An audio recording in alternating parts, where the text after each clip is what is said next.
Start by removing the old silicone and preparing the joint so the new caulk will bond properly. Begin by scraping out the existing silicone using a sharp utility knife or a caulk removal tool, working carefully to avoid gouging the tub or tile. Follow with a stiff plastic scraper or razor blade held at a low angle to lift remaining residue. Then wipe the gap with a cloth soaked in rubbing alcohol to remove oils and soap scum. Allow the surface to air dry completely or speed drying with a fan. If the joint is between two different materials or has gaps wider than 1/4 inch, use a backer rod to fill deep voids before caulking, so the bead will have the correct shape and adhesion profile. Apply painter's tape along both edges of the joint to create a clean straight line and protect adjacent surfaces from excess silicone.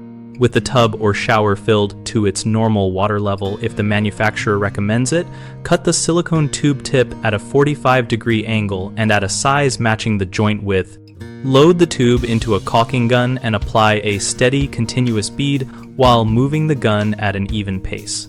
Immediately tool the bead by running a wet finger or a flexible caulk finishing tool along the joint to press the silicone into the gap and shape the fillet.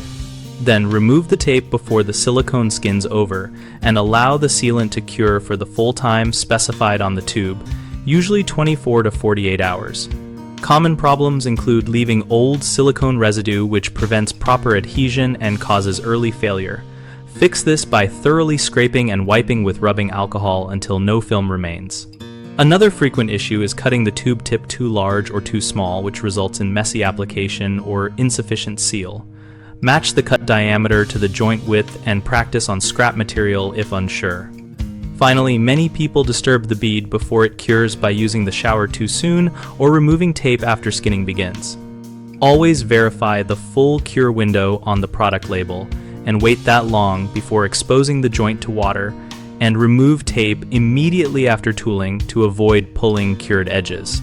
BigHomeProjects.com helps homeowners find local contractors and compare project ideas related to bathroom sealing and maintenance, and we provide a discussion community where people share experiences and ask questions. We help contractors connect with homeowners looking for work and with peers in the community to grow their business.